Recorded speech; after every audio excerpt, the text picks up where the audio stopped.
Hi everyone, I hope you're doing well. Our video blog this week, we're here in Vanier. We're meeting with the General Manager of Recreation Facilities and Culture at the city. Really looking at, with the newly passed and approved council policies, what does that mean for facilities in urban areas, in low-income areas? I see amazing opportunity, and we have a story right behind us here in Vanier. Dan, we're here in Vanier on the corner of La Joie and Lévis. We'll get to why we're at this location in a few seconds here, but the work this term of council has been to review a number of things: the official plan, the Parks and Rec master plan. Now we're at the Parks bylaw. Share with us some of the elements in the Parks and Rec master plan for urban communities, particularly Vanier and Lower Town. Yeah, the master plan did a couple of things that really gave us a good look at where we were with recreation facilities in all parts of the city. And in the urban part of the city, two things really stood out pretty clearly. One is green space, parks for people to play in. We're looking at 2 hectares per 1,000 residents, and in the core of the city, we're at a quarter of that. Wow. In many neighborhoods. So I know my neighborhood is one of the least green space of all communities. So yeah. We need more parks, we need more green space. We need to take every opportunity through redevelopment of neighborhoods, through repurposing of sites to create parks. The other thing that became evident is indoor recreation space, more specifically gymnasiums. We heard loud and clear. Mm-hmm. From sports teams, from communities, that access to indoor gyms is critical. So far we rely heavily on our schools. We've relied heavily on schools like this one and others, yeah. High schools, to provide gym space, but with the extension of school days and with restrictions, COVID restrictions, all other restrictions that have happened, it's getting harder and harder to use school gyms. And the community's made it clear that even though I think for the foreseeable future schools will still be a part of the solution, the city has to step up and create more gym space, provide better access to gym space. And so we need a plan going forward to do that. And in fact, we've already started. We'll be building a new gym in Old Ottawa East shortly.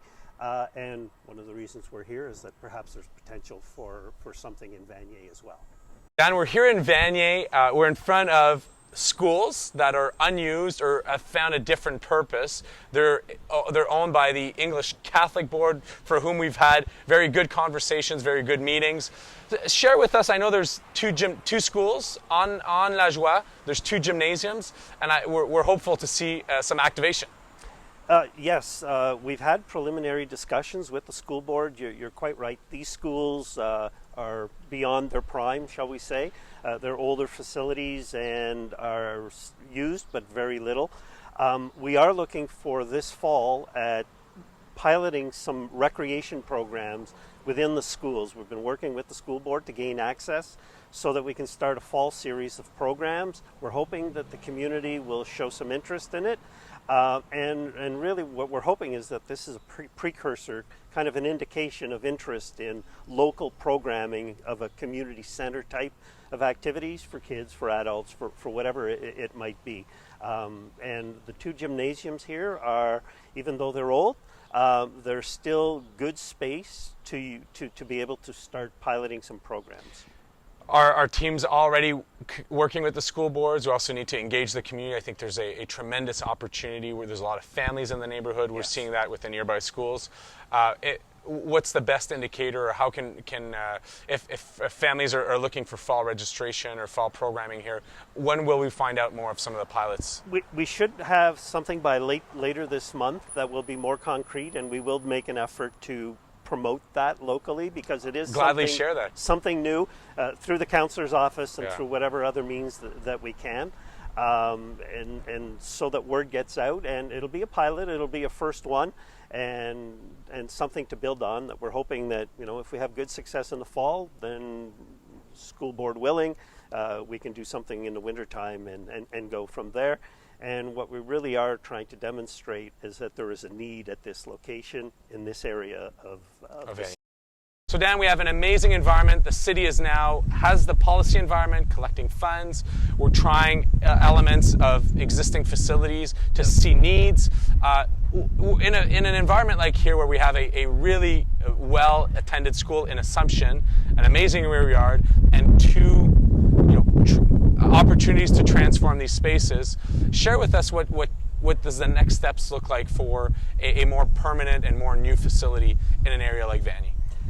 So what we'd like to do next, and we've had preliminary discussions with the school board who seem to be on board with this approach, is to have a look at how this property, the two schools, could be redeveloped, keeping the one school that is still functional the way it is, but looking at if the city were to purchase a portion of this property and replace the two schools that are here with a modern 20,000 square foot community center with a gym, preschool, kitchens, meeting rooms, all of the things that provide full service to a community.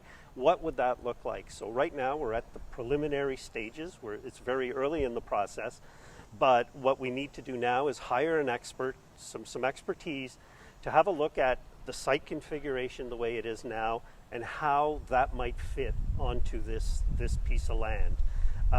And one of the things that's, I think, very important is to preserve or recreate the sports field that's here. There is a soccer field just next to us here, which next to a community center is an ideal extra programming opportunity. So we would like to see if we can do a fit for this site. And what that will also give us is an idea of what it would cost to do such a thing. And that then positions us well for things like federal infrastructure grants or any other opportunities for funding that comes around.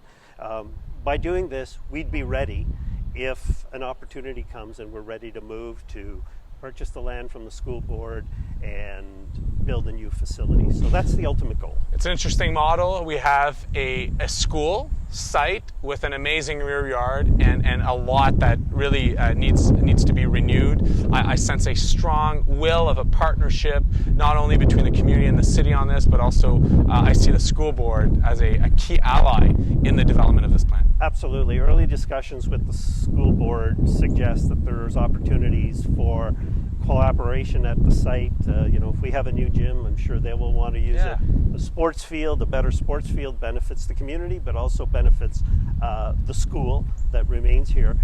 So there's a real potential here. Early stages yet, a lot of work to be done, but that's the stage that we're at. As you can see, in urban areas, space comes to a premium. It's important to see strong collaboration between our school boards, as well as the city. I really am enthused about fall programming. I'm also enthused about the possibility of bringing a new city facility right here in the heart of Vanier, south of Montreal Road, near the Vanier Parkway.